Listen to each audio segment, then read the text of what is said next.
Welcome back mga besh to our another Chismisan Sesh here at Miss Sheng. This time we'll be talking about some life hacks, okay? These will be some principles in life.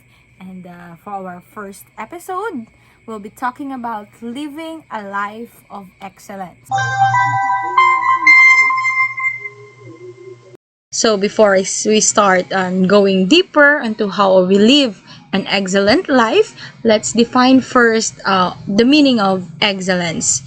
Excellence means the quality of being outstanding or extremely good. You are being the best in that in what you are doing. So excellence means greatness, doing your very best, meaning you excellence, gani girl, meaning you are on top of on the chain. Okay, so what does it mean to be excellent? To be excellent means to be unique, to be one of a kind, to be different, to be someone who doesn't conform to the usual, who doesn't just who or to the majority. Okay, so when we say unique, you are outstanding in a crowd of 100 people. Yeah, you will probably be the one who is different. Okay, so that what it being excellent means. So I'll be giving you some keys on how to live a life of excellence. First is integrity. What do we mean when we say integrity? Integrity is the practice of being honest. So, sa madaling salita, mga besh, if you're a worker, when your boss is not around, you just don't lazy up on your seat, but you do your best. You are doing what is required of you. Okay, mga besh? Okay, integrity means being consistent. You just don't be somebody who is a hardworking person with if your boss is around.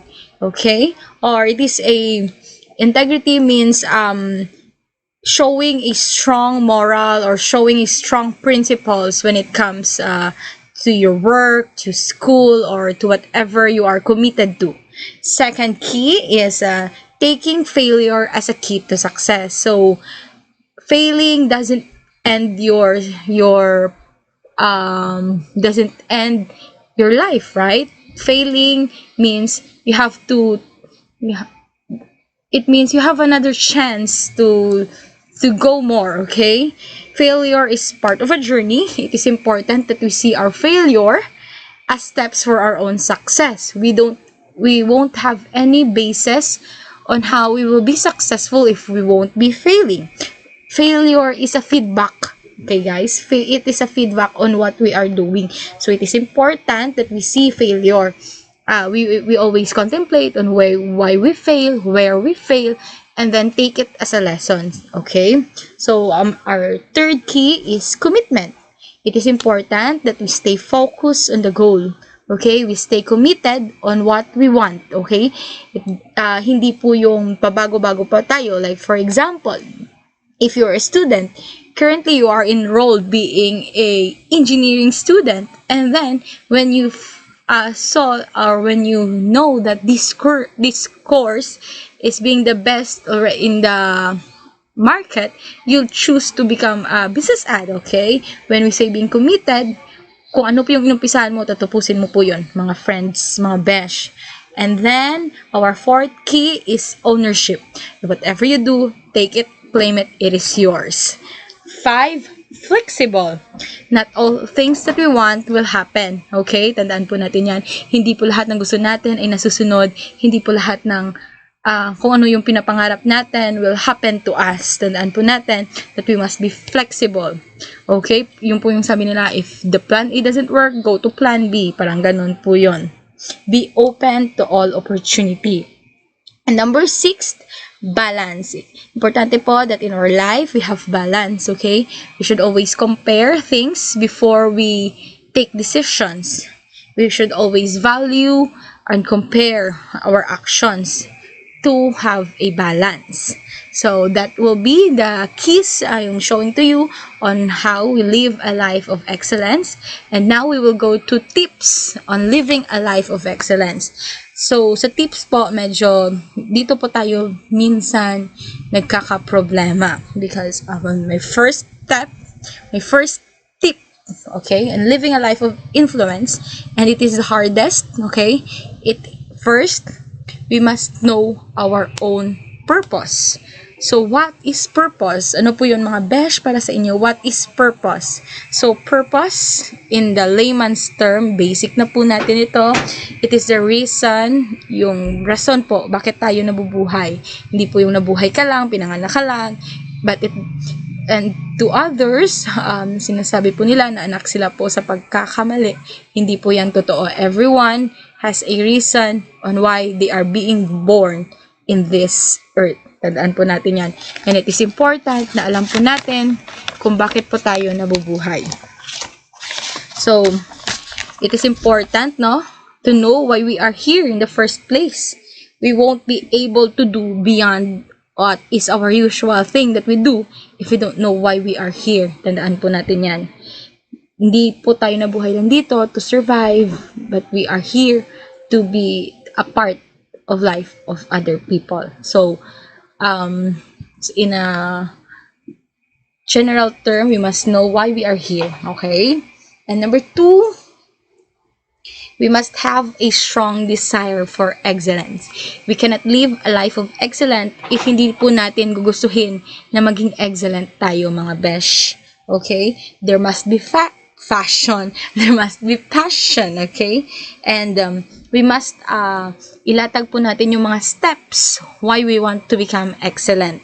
Okay? Number 3, believe in yourself. Hindi ka magiging excellent na estudyante, magiging excellent na trabahador, or magiging excellent na anak if you won't believe in yourself that you will become one. So, dapat po, you believe that you are an excellent person. Okay? Sabihin mo, every time you wake up, you look in the mirror and tell yourself, I will be an excellent person today. I am excellent. I will do beyond what I can manage. Yan po. And number 4, make firm blueprints. What do we mean by blueprints? These are our plans. Okay? So, if you really want, if you want to be focused on your goal, committed, maglista ka po ng mga blueprints niyo dyan. Gawin niyo po yan. Okay? And then, 5, learn from the best. It is important that we find role models in our life. Maghanap po tayo, even though it doesn't have to be your parent, it doesn't have to be a friend, it could either be from the internet or somebody that is well known, and you make it as a role model. Like for example, Henry C. Nagsimula po siya sa pagbebenta lang ng sapatos, and by believing in himself, nakapatayo po siya ng ilang branch ng SM. So, learn from those from the best. Learn from those role models. And number 6, never give up. Okay? As I've said po kanina, we all go through different failures in life. Importante po ang failure to succeed, and every failure, hindi po dapat tayo mag-give up. Because we will never have an excellent life, we will never live an excellent life if we fail, if we succumb to failure, if we give up. Okay?